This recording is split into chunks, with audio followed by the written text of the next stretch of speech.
33 days you were still here.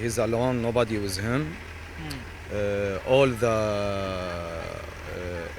Israeli army, Sahiyuni, he was here. He's fight with him many times for why you are here, you must to go. He say, I don't want to go anywhere. If I want to die, I will die here in my home. I don't want to die in anywhere. He stay all the time here without food.